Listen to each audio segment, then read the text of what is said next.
Greetings, everyone. Hope all of you are having an absolutely fantastic day. We're back again with more Pathfinder, Wrath of the Righteous. Let's get into it. So, in the last episode, we talked with Zacharias and I think a couple of other people to pick up the mythic path quests that are specific to this DLC. And now we have Larial in front of us. Let's go ahead and start a conversation with him. The majestic angel turns his noble face to you and offers a dignified salute. Well met, brother. The glorious hour is at hand, and my heart trembles. Who are you? The angel respectfully bows before you. I am Larial, a warrior of heaven. My sister Targona and I graced the mortal plane to aid you in stopping the demonic invasion. Alas, we failed. Targona and I were in prison for decades until we were granted freedom by your hand.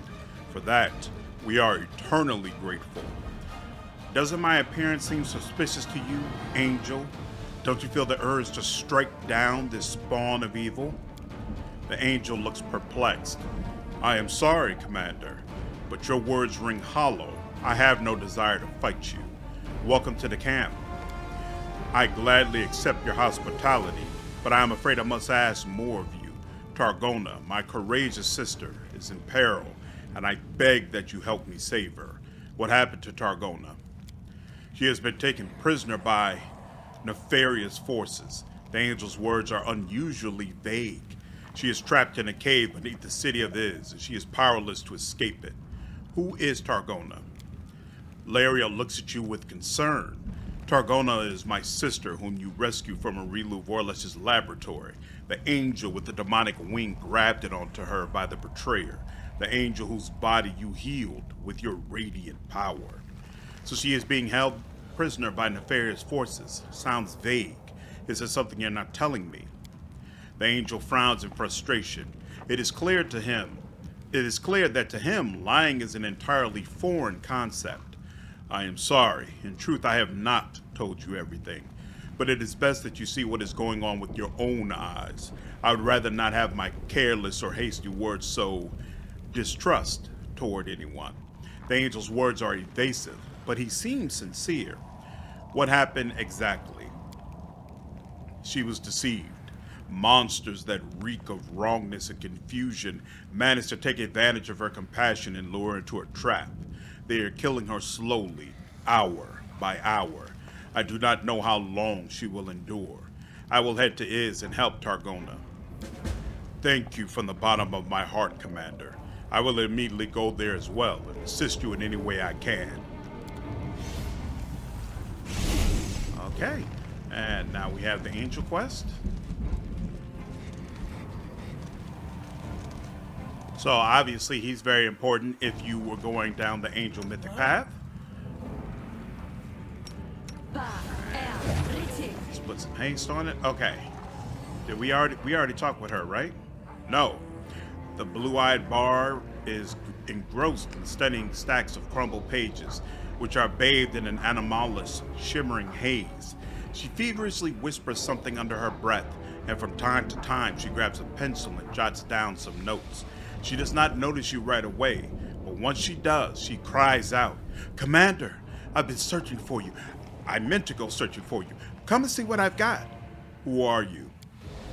Is that a philosophical question? Let me think.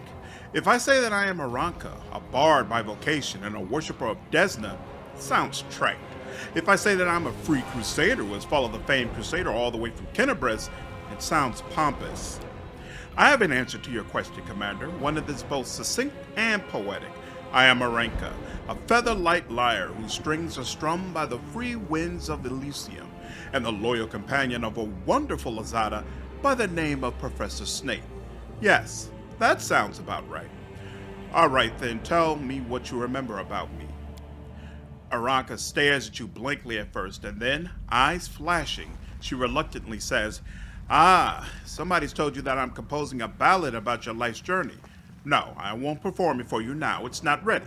But since you're so interested, I will say that I plan to cover all the key moments of your adventures in the World Wound.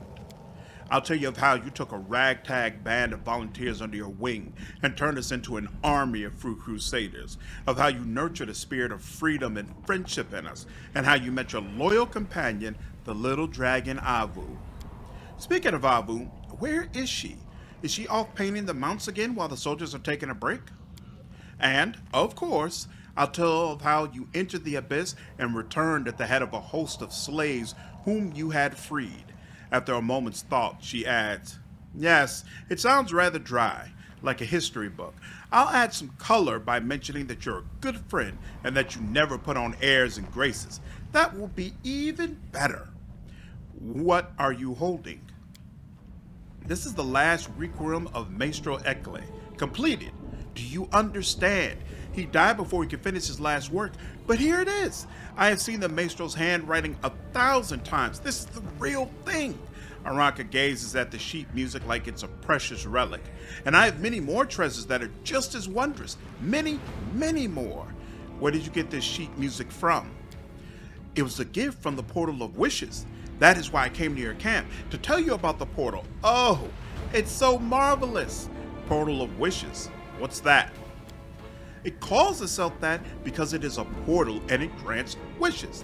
It just appeared out of the blue one day in the middle of Free Crusaders camp on our flying island. It's such a sweetheart. It can give you whatever you want, even things that don't exist. Now the whole camp is inundated with all kinds of things that we wish for. I thought it would be very mean not to tell you about this marvelous miracle. Everyone should hear about it. Who are the Free Crusaders, and what is this island? The island is your island, the flying island that you lifted into the air with your Azada power. As for the Free Crusaders, that's us, your fighting force. Triads, mimics, desnants, halfling warriors, noble bandits, and anyone else who doesn't like the wound, but who doesn't much like army rules and regulations either. It calls itself the Portal of Wishes. Don't you mean you call it that? No. Well, yes, we do, but so does it. It's an object, it's alive, and it's friendly and funny, and such a dear. What do you pay in exchange for these wishes? Is this portal dangerous? It does it all for free. No contracts, no traded souls, deals, or debts. It's no lousy devil. The portal does everything above board, and no, it's completely harmless. One of the halfling warriors wished for a rather silly thing, a sword with 4 blades sticking out in every direction. Of course, it was only a matter of time before he tripped and impaled himself on his own weapon. But the portal enchanted the sword in advance so that its blades could not wound its owner or his friends. Wasn't that considerate? I'll go and see this portal for myself. Excellent! Now listen carefully. The portal is usually asleep, so you have to wake it up if you want to make a wish. In front of the portal, there are 3 chests. You have to place the correct items in them. All these items must be found on the island. You cannot bring them with you. You need to find something shiny and deceptive, something sonorous, and something light and very beautiful. At first, I just put whatever I found into the chest until I managed to wake the portal up. But later I learned the required combination. Also, all 3 objects must be from our island. I don't know why, but the portal looks down upon other trinkets. The Free Crusaders have got all kinds of loot there, so I'm sure you'll find what you need. I have other things to do. All right. That's another quest that we can't do just yet, though.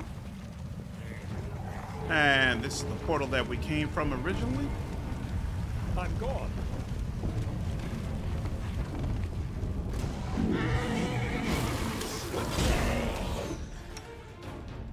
Boom. Ba-da-da-dum. We'll do this one. There we go. That helps considerably. Damn, there's a lot of numbers coming up. Okay, but we're all good. Everybody who actually matters. Why? Why is Professor Snape running out? I just don't understand. Hey, I know I've said this multiple times, but it annoys the crap out of me every single time, without fail. Hey, look at that. Anomaly.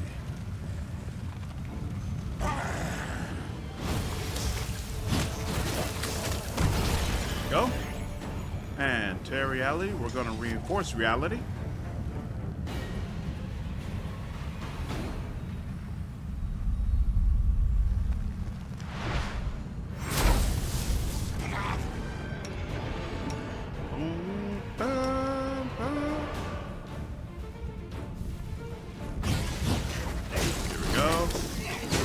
Why did the Lich just do that?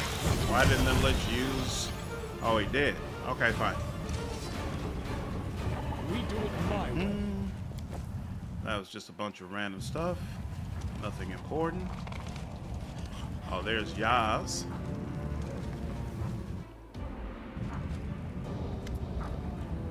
Commander! Your worthless slave prostrates himself before you. The demon gives you a swaggering bow. Remind me, who are you? I understand. Your slaves are so great in number that the faces of even those closest to you are not worth remembering. I am Yaz, leader of the Illusionera Assassins Guild, and your faithful servant. Glory be to Professor Snape. What are you doing here? I am hunting down unworthy creatures, eradicating all kinds of aberrations that can attack your forces from behind. Have you noticed the startling increase in their numbers recently? They can look like demons or mortals, but there's something abnormal in all of them. I've made a habit of tracking them down and killing them, for the good of your mission, of course. I remember killing you. Your words ring hollow. Or was that a threat? Yaz warily ducks his head and hunches his shoulders, but his wide grin tells you that he is not afraid of you. What do you remember about me? I remember that you came to Illusionera, a nobody. Within days, you had the city eating out of the palm of your hand. Shamira, the ardent dream, lost her throne, and the demons began flocking to the Midnight Isles, eager to earn even the tiniest sliver of your favor. You led a howling horde of abyssal spawn to Golarion, and all bowed down before your might and brutality. That is how I remember you, and that is how the Abyss remembers you. How can you be of use to me? I am planning to kill someone for you, my lord. Someone dangerous. Someone who wants you dead. Who are you hunting now? Shamira, the ardent dream, has abandoned Illusionera and the Abyss. She has come to Golarion. Now that beast is roaming the mortal plane, killing all in her path, and she is coming for your head. I plan to help you get rid of her, but I need your advice about how best to deal with her. What compelled Shamira to leave her cozy nest in the Abyss and come to the material plane? She was sick of being Nocticula's right hand. Since the Lady in Shadow isn't planning to invade Golarion, Shamira decided she would lead the incursion herself.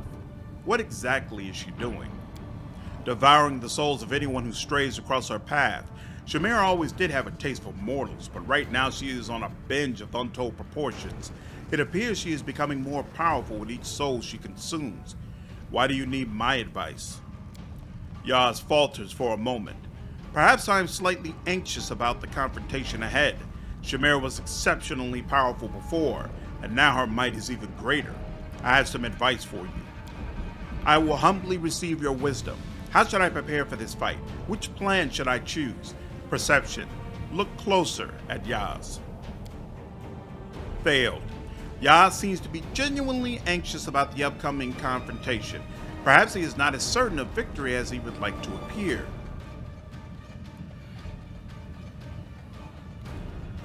You're quick. Focus on delivering a series of deadly strikes. You're so wise, Commander. I will be sure to follow your advice. Now, if you will allow your servant to take his leave of you, I must prepare for battle. Okay. Picked up another quest. Follow if you dare.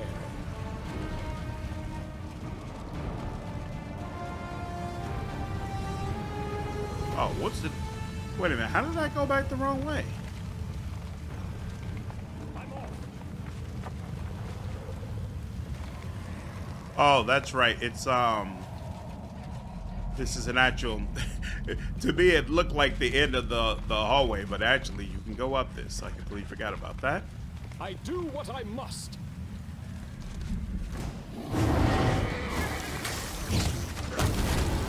Excellent. I don't appreciate that. It won't let me select myself. What's this? Shining light. Are blinded for one round. And I have consciousness malfunction. That's not good either.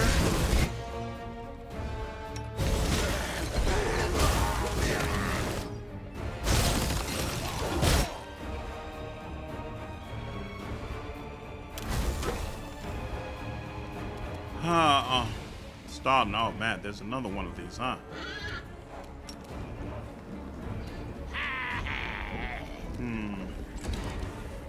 I might have to load my last save. If he wakes up and is lost. Oh, that's right, because I have this camera on with my daughter. Okay. If he wakes up and has lost all of his bonuses, I'm gonna be pissed. Alright, this is empowered. Let's add some maximization to it. There we go. You have your buffs? You do have your buffs. I am never wrong. And everybody is healed up. And we're all good. Okay, cool. Excellent. Now, let's continue on.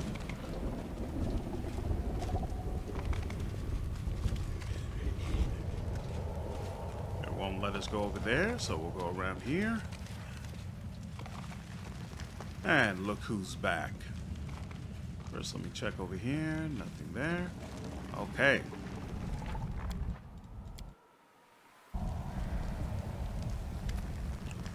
Greetings, Commander. The tall devil smiles archly at you. His two identical copies flanking him on either side nod politely. Have you given any more thought to striking a deal with your old friend, Mephistopheles? Who are you? All three of the devil's copies look at you in astonishment. How easily this mortal creature has forgotten who it was that opened the gates of hell to him. I am Mephistopheles, ruler of Cana, archdevil of hell, and, I dare hope, your faithful ally. I humbly note that without my invaluable help, you never would have managed to secure such an advantageous contract with hell and sink so low. It is thanks to the harshness and ruthlessness I have instilled in you that your forces are now but a step away from victory. What do you remember about me? I remember you as a promising, merciless judge whose name struck fear and awe into the hearts of all. A fine start to a career and one more befitting a devil than an Aeon at that. Nonsense. I remember it all quite differently. I remember that you surrounded yourself with useless buffoons who clamored for your attention and brought you no benefit. But when circumstances required you to make a serious sacrifice and choose, you jettisoned that ballast. First, you were corrupted Azada, and then you became an exceptional devil. Welcome to the Crusader camp, then. I thank you for your hospitality. I have no plans to abuse it, and I intend to leave the camp as soon as you render me a service and free me of this tedious tripartite existence. Tripartite? I don't know what that means. Interesting. Why are there three of you? You see, Commander, of late I have sensed a strange wrongness within myself. I have felt a shift in my very nature. I have been invaded by a touch of the chaotic, where I, as a devil, ought to embody the principles of evil and lawfulness.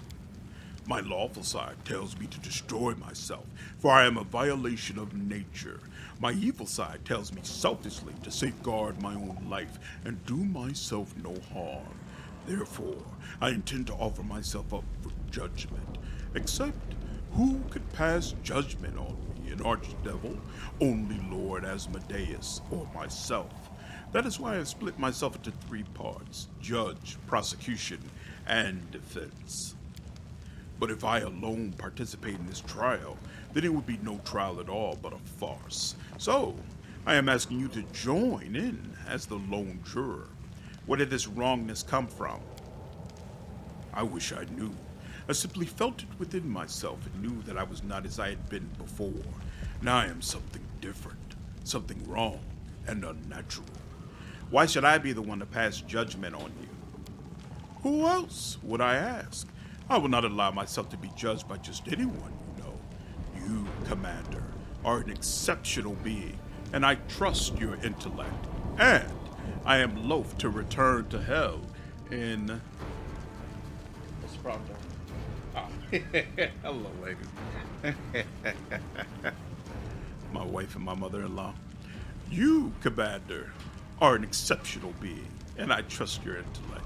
And I am loath to return to hell in my current state and submit myself to the judgment of the great Asmodeus.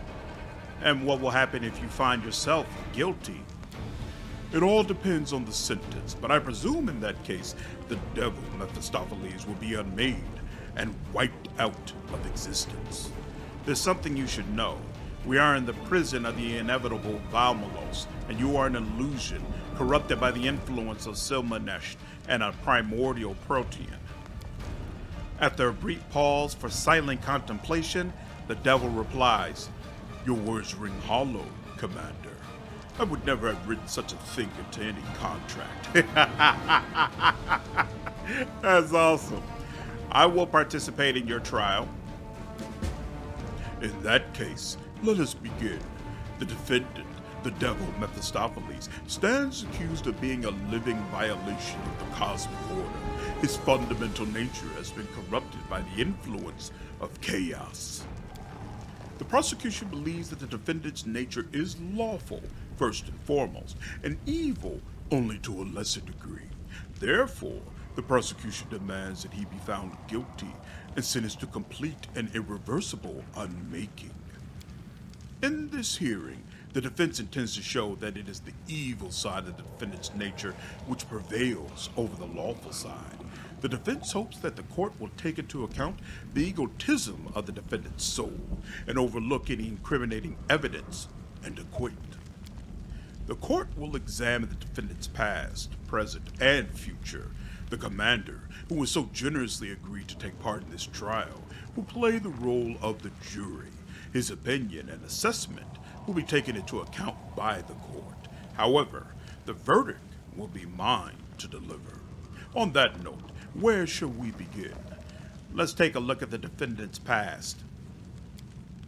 The defense counsel unfurls a long scroll. In the past, the defendant has concluded many unequal and detrimental contracts and deals with mortal beings, condemning their souls to eternal slavery in hell. To wit, the defendant acquired the soul of the farmer Latko, no last name, in exchange for providing 3 days of rain over his field in southern Varissia. The defendant acquired the soul of King Laffer VI in return for providing a trained army for a conflict with rebel barons. The defendant acquired... 4 hours pass. The list of nobles, peasants, knights, criminals, dark sorcerers, fishermen, and dignitaries blurs into an unending tale of avarice, desperation, souls bought and sold, crimes committed, and eternal torment in hell. Listen in silence. The seemingly endless list of mortals deceived by the defendant ends with the triumphant words, and, of course, the defendant acquired the soul of naive 16-year-old Sally Hemps in exchange for resurrecting her pet hamster, a gullible young woman trapped in eternal servitude for a hamster. As the court can see, the commission of such nefarious acts constitutes the defendant's main occupation, from which we must conclude that his nature is, first and foremost, evil. Thus, taking into account his evil nature, we ask the court to allow the defendant to go free. However, Sally Hemp's hamster was resurrected in accordance with the agreement. What is more, it was granted the maximum lifespan for a member of that species of rodent. The prosecution sees the defendant's actions as evil, yes, but they also display an undeniable propensity for upholding not only the letter, but also the spirit of a contract. This is evidence of the defendant's lawful nature. Thus, as a lawful creature, the defendant must be found guilty. His existence, which contravenes the laws of nature, must be immediately terminated. Has the accused ever broken the terms of a contract? Never. The defendant has an unholy reverence for the law and the inviolability of contracts, and he is very well aware of the severe punishment that awaits those who commit such infractions. Has the accused ever helped anyone for no remuneration or on terms that were not advantageous for him? Not a soul, whether belonging to him or not, could accuse the defendant of such a thing. Such behavior would do considerable damage to his evil reputation. Okay.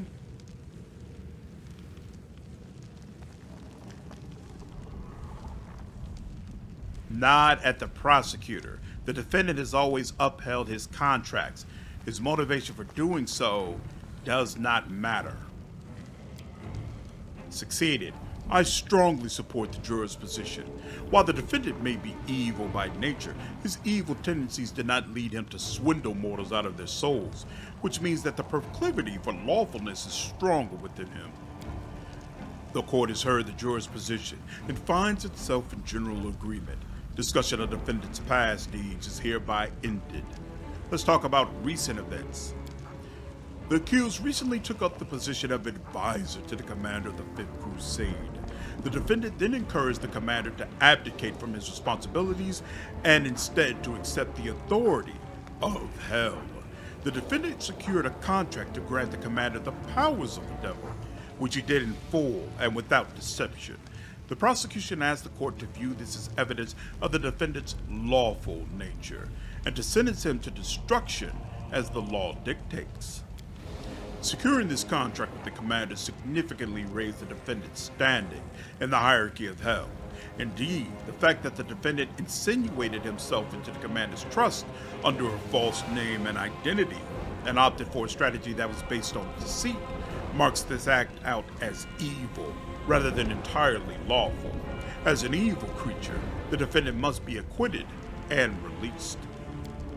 The juror is now called to give his testimony. Do you swear to tell the truth and nothing but the truth? I swear.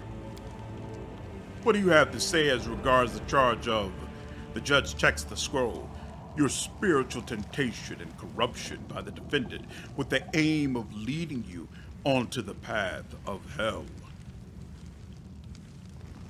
In my opinion, the defendant struck a fair deal with me. Success.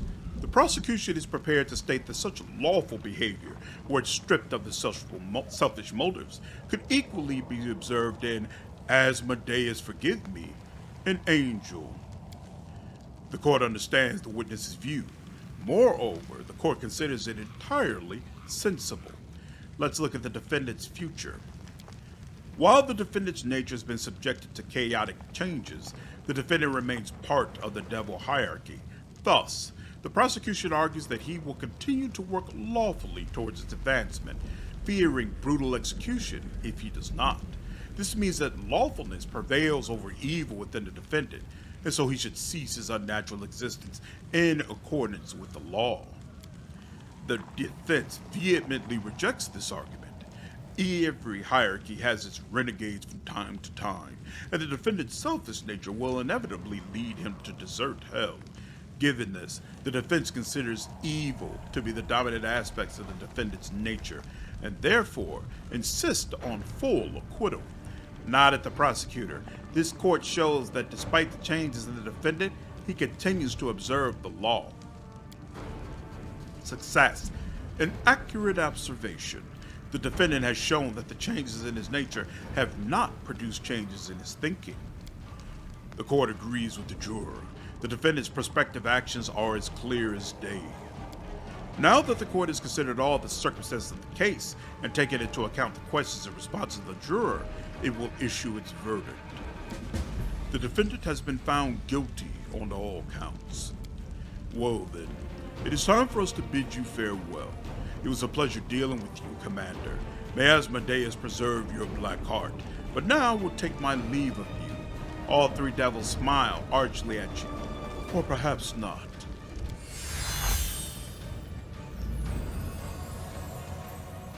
You sense that the ground beneath your feet is a little firmer than before, the colors more contrasting, and the sounds sharper. Your actions have brought a modicum of stability to this place. Okay? Excellent. So that's another one of the quests I'm completed. Nothing over here.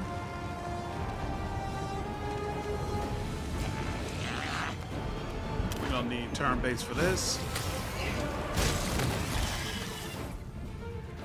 Can I save during combat? Can I save? There we go.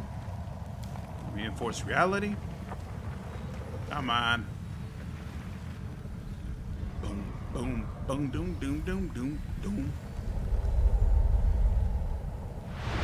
There we go. This will be quick. And we feast on your blood. There we go. Now it all comes up.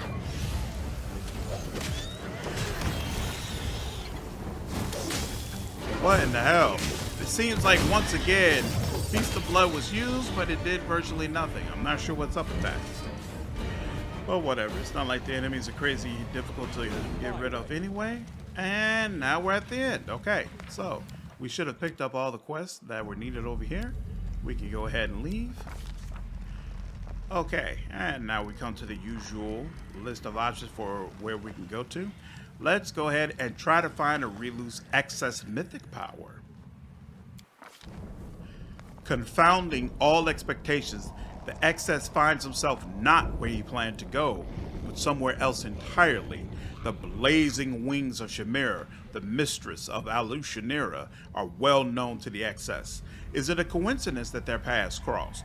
That the demon has tracked the excess down? Or was it the excess's own thoughts of the coming battle with Shamira that drew her here, like a shark to blood?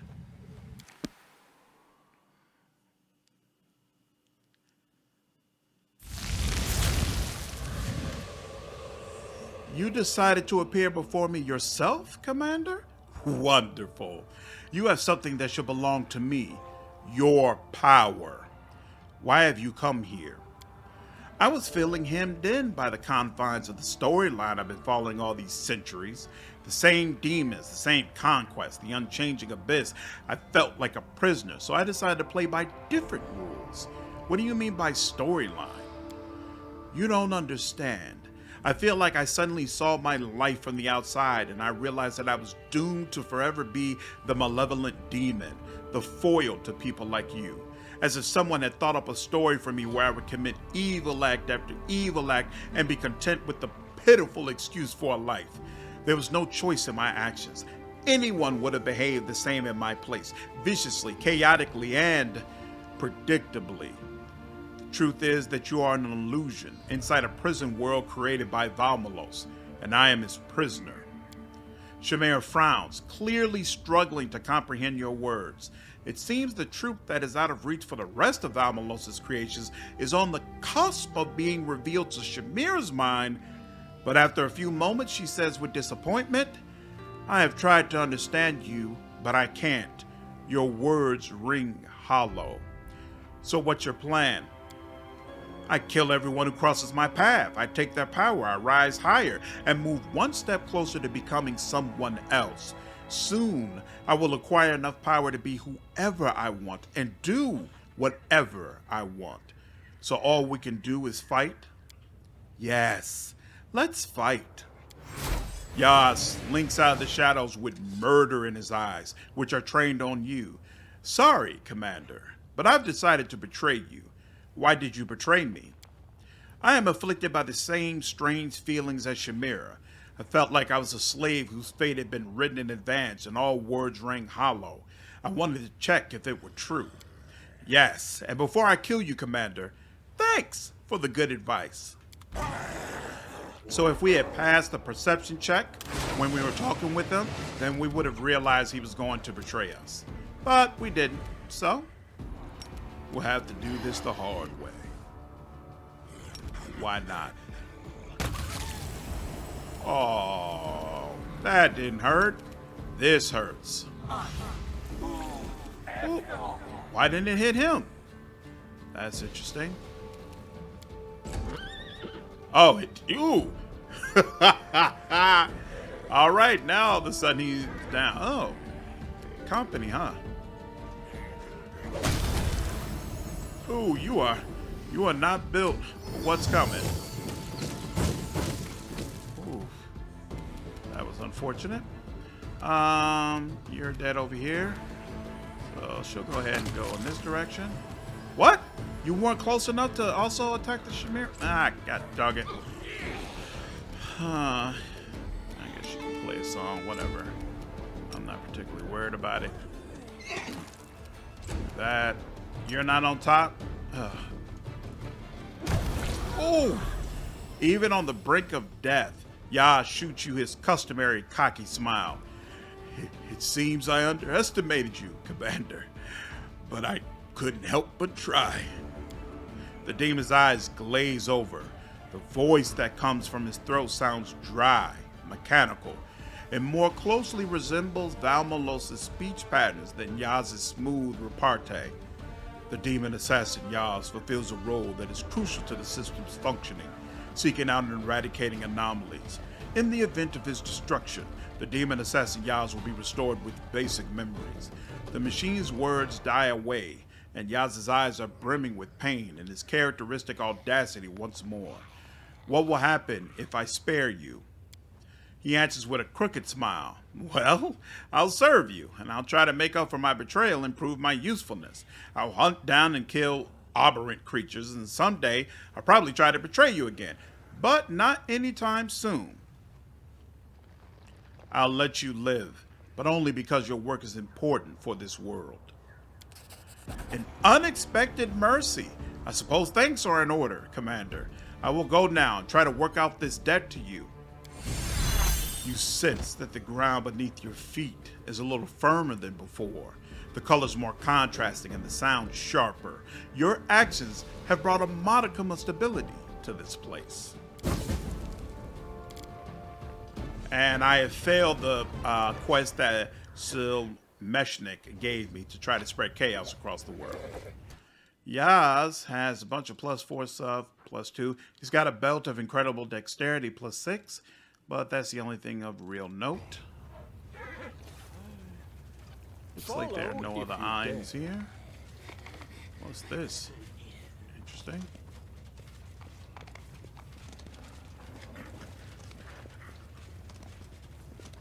Anything down here? I'm off. Okay. Nothing of note. All right. And we quick save now. Knowledge Arcana 48. Try to figure out how to find Arilu. Success. This artificial world operates under specific rules set by Valmolos. Silmeshnik learned how to exploit these rules, and the excess is full of determination to do the same. His memory helpfully points toward the moment on the other side of the world, when Silmeshnik ordered the excess to escape the trap by moving to the balcony using will alone. Rather than spending, however, long trudging around and searching for Arilu, what if the excess tried to find her using only his mind?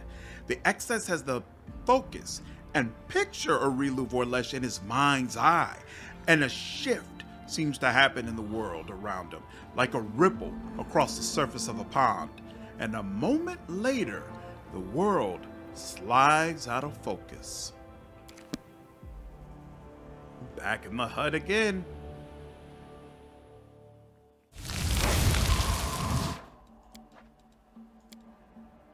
Okay. And this chest. Laconic note. Half-truths are more cunning than the truth and more reliable than a lie.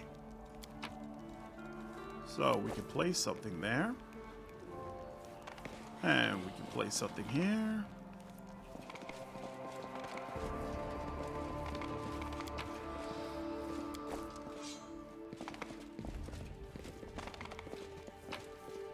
Oh, you have to hit the chest again, and then you get something different. So we have a doll, a drawing, flowers, and a pan. So I'll put flowers here, pan here, then I'll put a doll on top of the table, and I'll put the drawing in the crib. The note lets you know that you need to place 2 of the items incorrectly, the other 2 correctly. Arilu Vorlesh, is leaning over a table littered with open books, pages covered in writing, and crumbled letters. She notices you and greets you with a casual nod. Excess? I must admit, I did not think you would find me. Hello, Arilu. I am not Arilu, and you know it. I am her excess mythic power, a magical creature made by Valmalos out of the knowledge and memories of that half-demon from Golarion. I am a prisoner in this repository, but this state of affairs will not last long. I will soon be leaving this place. Do you know a way out of here? While you were wasting energy searching for me, I was researching, studying, looking for a way out, and I found it. She ponders for a moment, laying a hand on her chest. It is strange. My false memories, the alien emotions imposed upon me, they are demanding that I share this knowledge with you. Interesting. Very well. I will tell you what I have learned. The exit from this repository is located in the same place as the entrance. That is hardly surprising. However, if you or I manage to get out of here, we will no longer be magical entities. We will turn back into mythic power and merge with the power of the people we were taken from. We will cease to exist. I plan to escape and retain my consciousness. I will gain complete freedom from Valmalos and from Arilu Vorlesh. She falls silent, thinking, or perhaps she is simply waiting for your question. Silmeshnik told me that if I help them, they will help me take the place of the real commander. Perhaps they will keep their word, but do you really want that? To live the life of another? To take another's place? To continue the farce Valmalos concocted? I refuse. Valmalos promised to let me live if I help him. What? Continue living in this cage? My answer is no. I understand that my hatred of prison cells stems from my false memories, but I do not disagree with it. I will not allow myself to be imprisoned by that jumped-up golem. How are you going to break out of this repository and gain complete freedom? The prison was created by inevitables on the plane of axis, and logical paradoxes have always been the worst enemies of those dolts. You destroyed the keystone of this world and opened the way for chaos. Now the repository's world-bending mechanisms are working frantically to eradicate the anomalies that have taken root. This world is poised in a delicate balance, and your interference can shift that balance in favor of one side or the other, order or chaos. But what will happen if you confront this world with a paradox? If you propagate order and chaos in equal measure? A person might assume that these contrary influences would cancel each other out, but my calculations revealed another possibility. The world is becoming overwhelmed, fatigued, for lack of a better word. Harry it with attacks from all sides, and it will break in a wholly unforeseen way. This paradox will give you the chance to escape this repository, not in the form of mythic power, but as a living being, as you are now. If I create a paradox and escape from the repository, how do you benefit? I will escape right after you. That's how I will benefit. And if you refuse to create a paradox, well, then I'll find another way out without your help. I don't trust you. I am not Arilu. I have no reason to lie to you. And anyway, you are free to believe what you want. I have a lot of questions for you about the real Arilu Vorlesh. With an imperious wave of her hand, Arilu's excess brushes aside your questions. And perhaps I have answers to your questions. I am her memory, after all. But all the same, I am not Arilu. I have no desire to discuss her. Let's stop there. I'm leaving now. Not deigning to offer a reply, the excess mythic power of Arilu Vorlesh vanishes into thin air. So basically, you have three ways to be able to complete this game. You could go the style of order with Valmalos, chaos with Silmeshnik, or you can go a neutral route with the Arilu Vorlesh. Pretty cool stuff. I like it. Go to the Free Crusaders camp.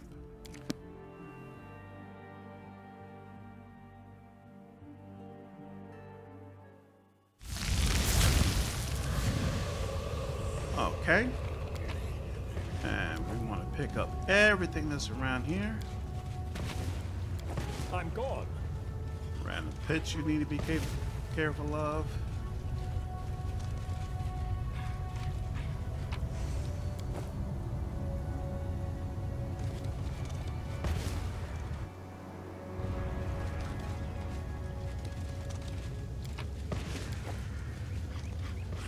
We do it my rubbish, just stuff to sell if you chose to.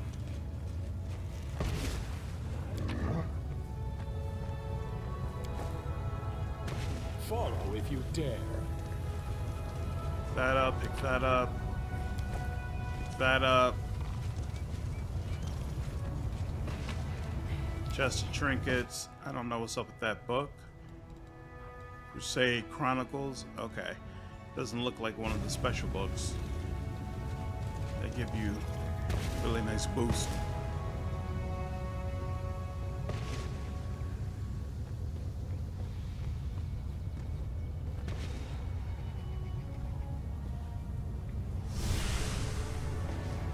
Welcome. Make a wish. No trickery and no charge. Hi. I want a prince. Your wish is granted. Young lady, allow me to present the esteemed ghoul wizard and former prince of Tarfon. Beautiful stranger. Ah, what an unexpected and sudden meeting. Oh, look at all those teeth, and you're so blue. I feel like I've been waiting for you my whole life. I am feeling similar emotions, my lady. Allow me to escort you immediately to my carriage pulled by plague horses and deliver you to my magnificent mausoleum.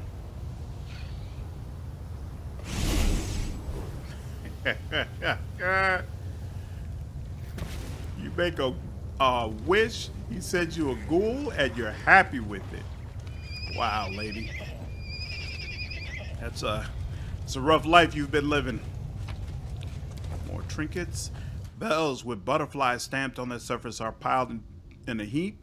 It seems that someone decided to stock up on bells of mercy, but overdid it a little.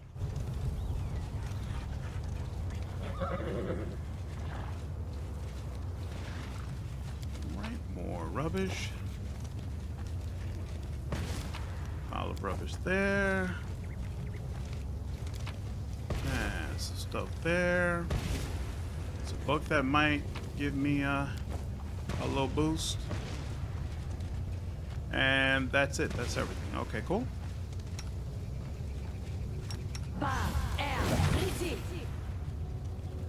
I'm off. Okay. Alright, portals here. Musical offerings. Something sonorous. There we go. Now you have a bell. This object is anomalous as well as sonorous. Cool. And musical offerings. Beautiful offerings. This object is anomalous and also shiny and deceptive. We'll take it. And then expensive offerings. Oh, wait, no. This must be the one that's supposed to be light and beautiful. So go back. Take this, give him the light and beautiful feather. And then expensive offerings. And there we go.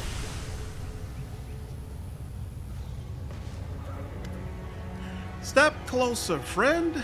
Don't be shy. Make a wish and it will come true. No charge, no trickery, no limit on the number of wishes. The portal of wishes speaks in the full-throated, rambunctious voice of a fairground hawker. Who are you? I am called the Portal of Wishes. I am delighted to make your acquaintance. Succeed, perception. You notice a metal disc beneath the portal. You have seen such discs before, on the other side of Threshold, where they were full of machinery. Those discs created objects and living creatures.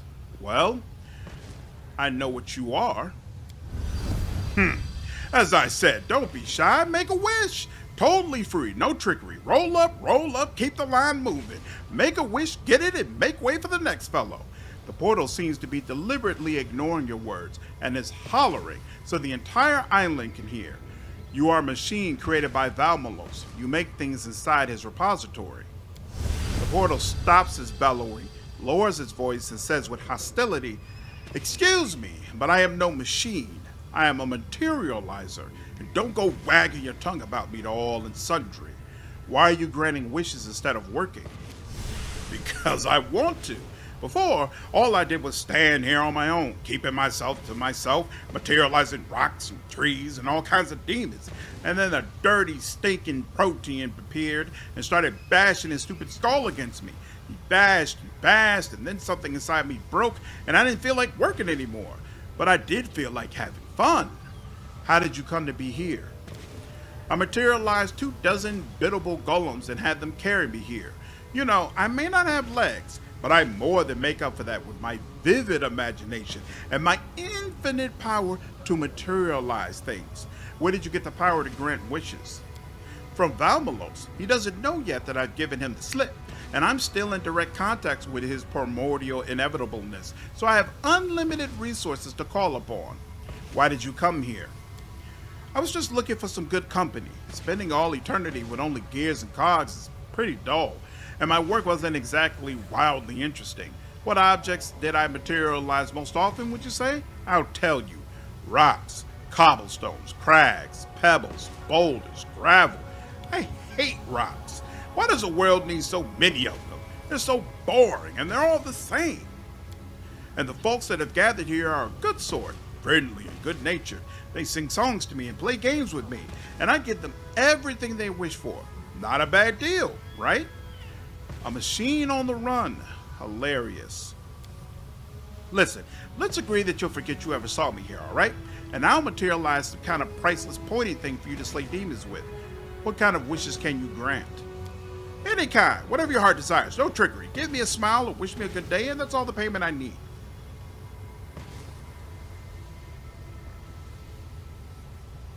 "You are an anomaly, and so you must be corrected." Not so fast. I won't tolerate a lecture about correction from someone who is guilty of crimes against universal law and who landed in this prison because its very existence almost destroyed reality itself. I wish for you to create a way out of this prison. I grant all wishes, all, that is, except for wishes that require me to create a way out of this prison. If you're thinking of trying to escape, leave me out of it. I have a nice little situation going here, and I don't want to draw Valmalos' attention. And besides, I'm not even sure I could pull off that kind of stunt. Iranka had gifts from you, and they were anomalous. Well, yes, all the wishes I grant are anomalous. That is why the final result is often not quite to the letter. But what difference does it make if all my gifts were all so wonderful and do nobody any harm? It's not as though I'm doling out gifts that have a nasty sting in the tail. I don't think you can grant all wishes. Poppycock. I could grant any and all wishes, and for free. Can you give me a weapon? Easily. I could do with some armor, too. Help yourself. What about stuff for spellcasters? I've got piles of it. No way. Not absolutely any wish. The portal's voice turned serious. Enough teasing. I said I can grant any wish, and I can. There are tons of wishes you wouldn't be able to grant. An irritated sigh serves as your answer. So that's where this conversation is going? Very well. Let's have a wager then. Make your willy wishes, and I will grant them all. If I lose, I will, I don't know, close forever and never give anyone a gift ever again. But if I win, you will say, "I'm sorry, dear Portal of Wishes. I was very wrong. And I also eat slugs." How about it? You're on, Portal. I'm going to close you down. Come on, then. Astound me with your abstruse imagination. What is your impossible wish? Knowledge Arcana. Contemplate the abilities of the Portal of Wishes. What should I wish for? You have an epiphany. Create a pet for me. A pet protean. After a long pause, the Portal of Wishes makes its glum admission. You got me. Proteans are chaotic creatures, and I cannot create them. The energy I receive from Valmalos is the polar opposite of chaos. The portal's voice trembles with the thrill of the challenge. First time lucky, that's all. Make another wish. Knowledge world. Think logically. What should I wish for? Success. You think you have devised a decent paradox. Create what cannot be created. Ha ha, very funny. You wish for something that is a logical paradox. You might as well ask me to create an immovable object and an unstoppable force. You must love reading books about genies and clever wizards, right? I should have said no paradoxes before we started playing. Resentment rings in the portal's voice. But that's not fair. Give me a chance to turn things around. Let's play best out of 5. Fine by me. I wish for Someshnik's conscience, a scroll that describes what really happened to her rodent, the hole from a ring donut. Should I go on? All right, you win, shouts the portal of wishes in dismay. After falling silent for a moment, it adds in a tone of anguish. So, now I have to close to stop giving people's gifts? That was the deal, wasn't it? It was. You have to close and stop dishing out anomalies. It's a shame that I won't be able to chat with folks anymore, but a deal's a deal, so goodbye. I will hold up my end of the bargain. But you, sir, are an ass. You sense that the ground beneath your feet is a little firmer than before.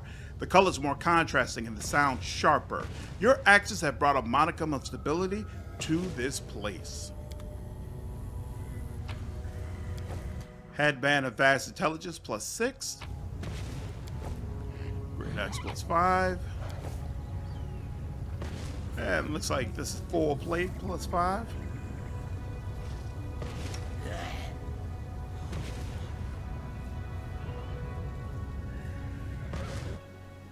Okay.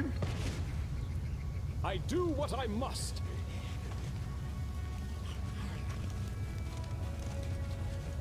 I don't remember how to get out, to be honest with you. Oh, here we go. Let's see, is that a quest? And now we will go to Is.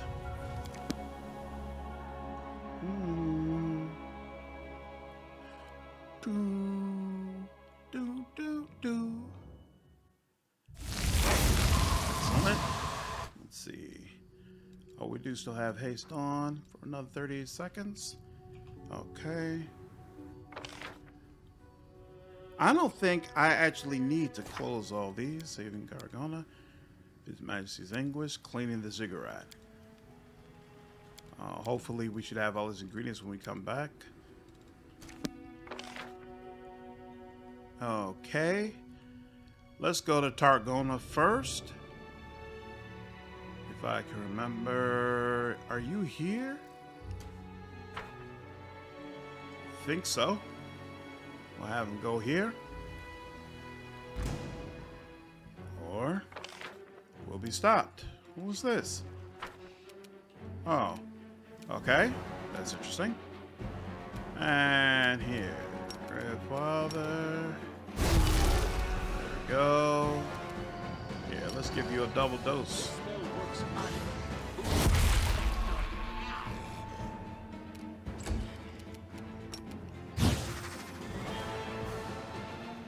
What in the hell? Why did... Oh, that was not cool. Oh, well. Oh, they're probably about to light her up all the way.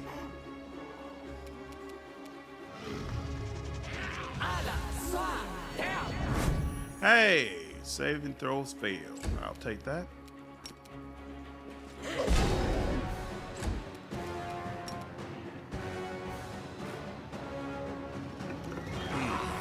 None of you. Okay, 53 damage. Whatever.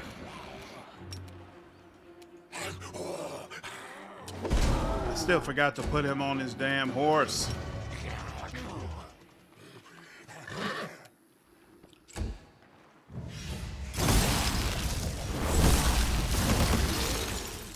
Not cool.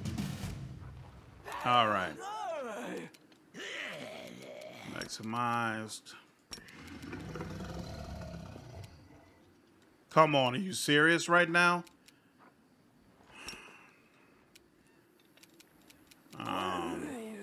Empowered.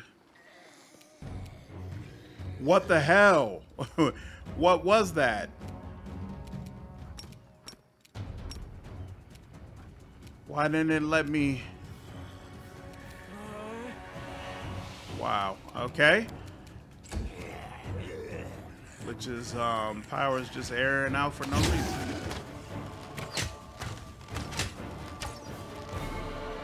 Great.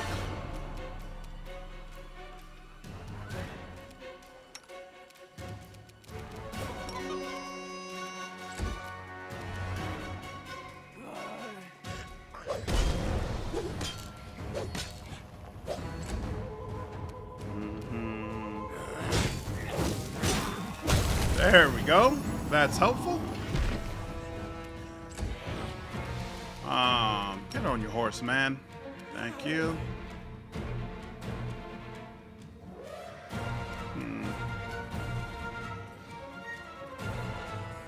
Alright, won't let me move.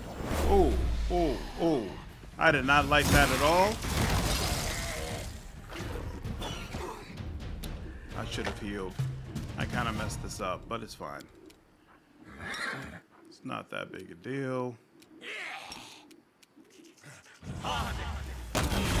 There we go.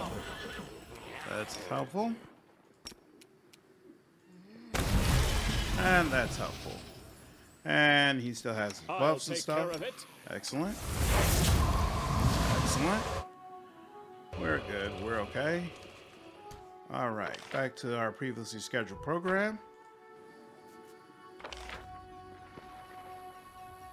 Yeah, pass by the friendlies, pass by the friendlies.